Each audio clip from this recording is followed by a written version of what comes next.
Olá, amigos, sou Claudete Moura. Estamos estudando o Livro dos Médiuns, no capítulo 29, que fala das reuniões das sociedades. E hoje nós vamos falar de assuntos de estudos.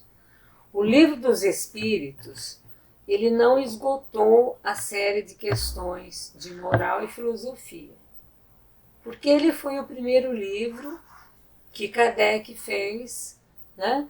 E codificou, e ainda ficaram muitas coisas a serem explicadas que mais tarde, com as outras obras da codificação, vieram ser mais explicativas.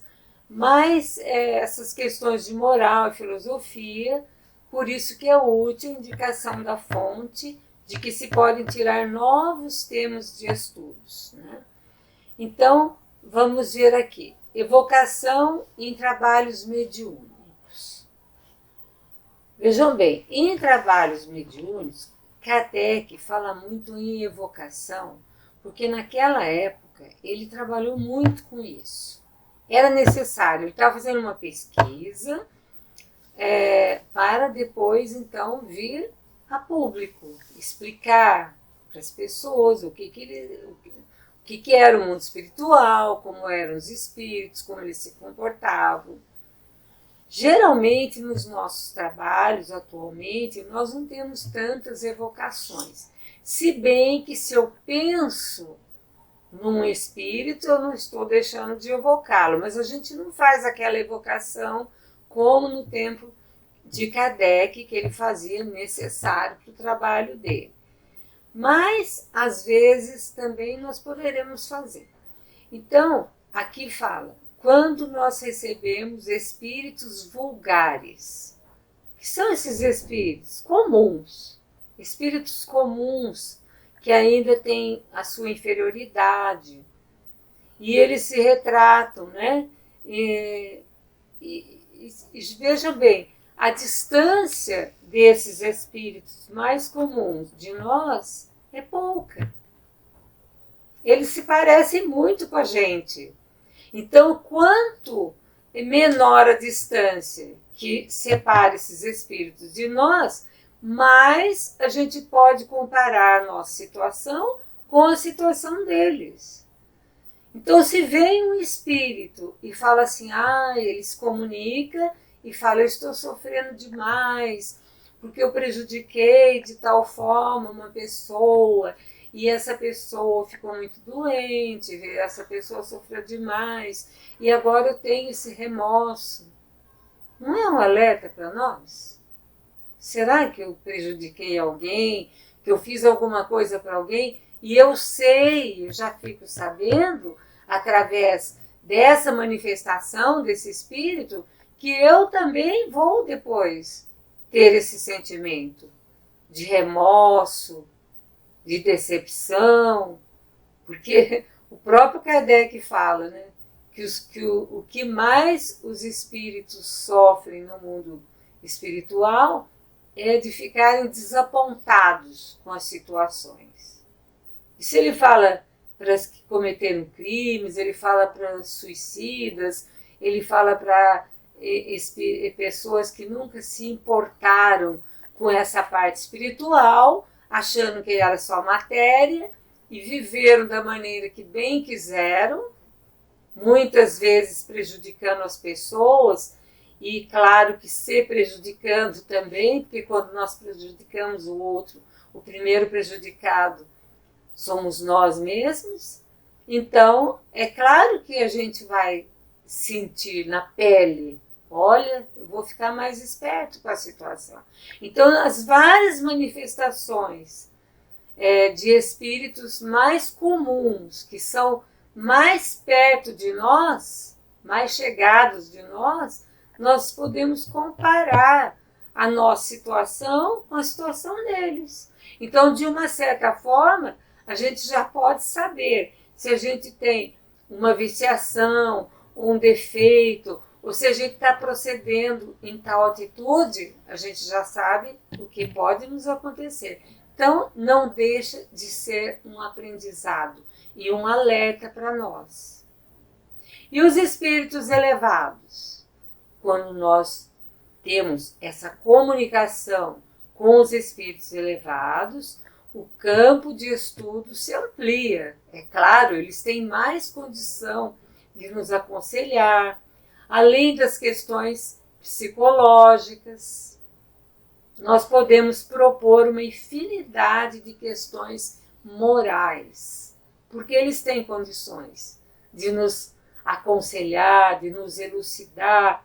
Então, essas questões morais seriam quanto à situação, quanto à conduta, quanto aos deveres na vida.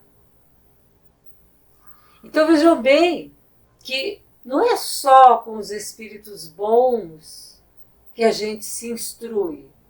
A gente também se instrui com os espíritos vulgares, mais comuns, mais perto de nós, na sua evolução.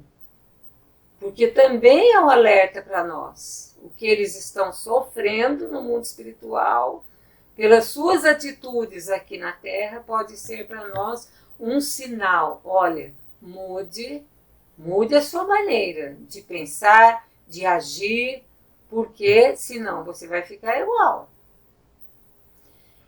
Mas os espíritos bons, eles nos instruem e eles são capazes de nos dar conselhos para a nossa situação, para a nossa conduta, para os nossos deveres na vida. Então, o valor da instrução que se recebe depende inteiramente do estado do espírito que a gente está interrogando ou conversando, ou ele está se manifestando. Vai caber a nós o julgamento. Pode se apresentar um espírito como sendo um espírito bom, instruído, e falar alguma coisa fora do contexto, que até nós, pobres mortais, vamos ver que não é possível. Então, nós, como Kardec sempre nos aconselhou, leia, reflita, estude para poder saber se é isso mesmo, né? Para a gente poder ter esse julgamento.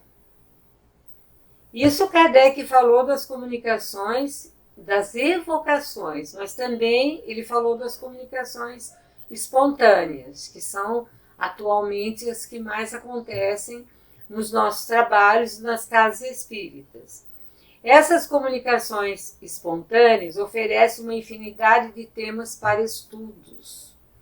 Aqui espera-se que o próprio espírito coloque as questões. Então, na evocação, eu posso ficar perguntando, eu posso preparar uma série de perguntas pedindo para o espírito para ele responder e nos elucidar. Mas nas comunicações espontâneas, o próprio espírito ele vai colocar questões.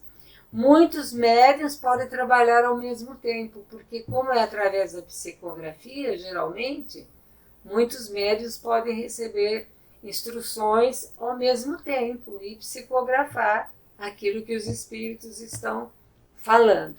Essas comunicações devem ser comentadas cuidadosamente, verificando-se o cunho de veracidade, sendo essa a maior garantia contra a intromissão de espíritos mistificadores.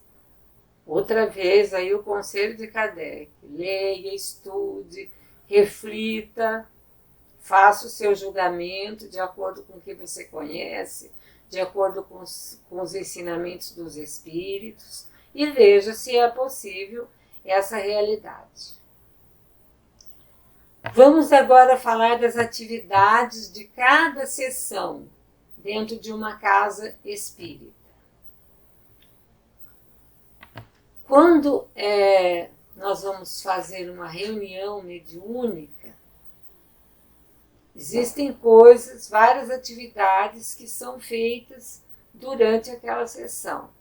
Nós podemos, como Kardec deu um exemplo nas sociedades espíritas, que ele fundou a Sociedade Espírita de Estudos, né, de Paris, mas depois foram outras sociedades sendo fundadas nos diversos lugares, né? E cada sessão fazia-se o que primeiro? Ele está falando de uma realidade do tempo dele, mas que nós podemos adaptar também para o nosso tempo. Então vamos ver primeiro como que Kardec fazia essas atividades em cada sessão. Primeiro ele fazia a leitura das comunicações espíritas obtidas na sessão anterior. Por que ele fazia essa leitura? Porque elas eram passadas a limpo. Muitas pessoas que já viram uma psicografia, existem algumas que são legíveis, que a gente consegue ler. Existem outras que o próprio médium tem que fazer para a gente falar o que está escrito ali, né? Ele vai ter que traduzir, é uma espécie de tradução. E muitos médiuns às vezes ficam olhando e nem ele sabe o que ele escreveu. Porque naquela hora que ele estava escrevendo era o espírito que estava passando para ele. Então, o que Kardec fazia? Numa sessão tinha várias comunicações, daí passava limpo e na sessão próxima eles faziam a leitura.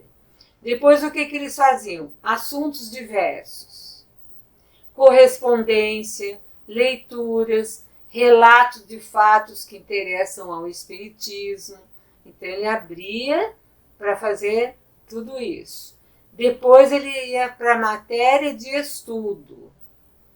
Ditados espontâneos, aí já era psicografias, questões diversas e problemas morais a serem propostos aos espíritos e as evocações. Então vejo que as reuniões elas tinham uma parte em que se liam as comunicações da sessão anterior.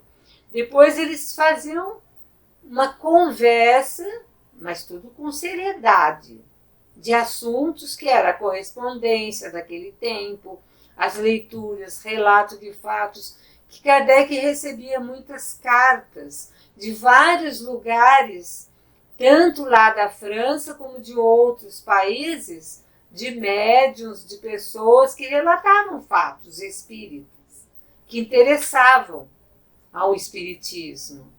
Então, ele fazia isso. Depois, o que eles faziam? As evocações.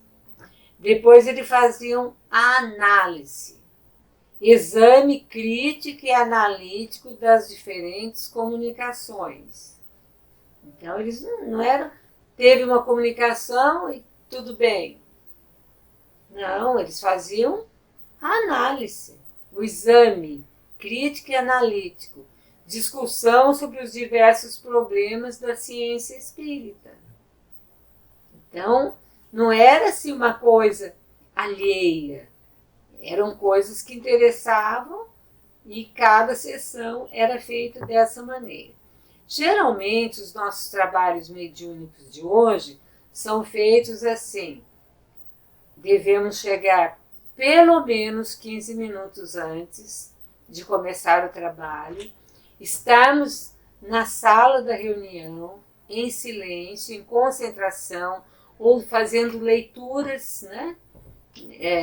Leituras espíritas, leituras de cunho moral, e depois, então, quando começar uma prece, para iniciar os trabalhos, leitura de um trecho do Evangelho segundo o Espiritismo, e em seguida, então, uma oração para iniciar agora os trabalhos de comunicação com os espíritos. Então, um pouquinho diferente desse tempo, porque eles eram pioneiros, eles estavam com essa sociedade para dar conta de todo o trabalho espírita ali.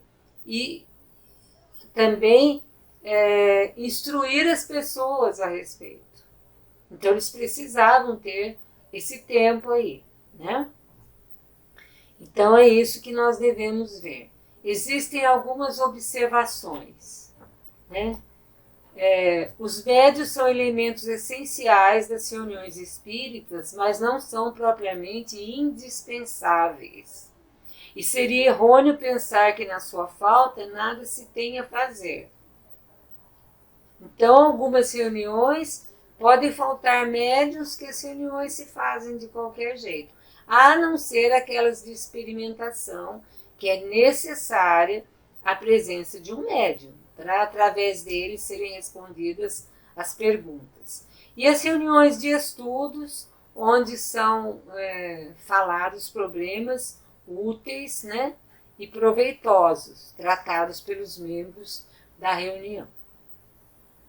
Continuaremos, então, na próxima oportunidade, a falar dessas atividades da Casa Espírita. E hoje nós estamos encerrando aqui o nosso programa, desejando a todos muita paz, muita luz, que Jesus nos abençoe sempre.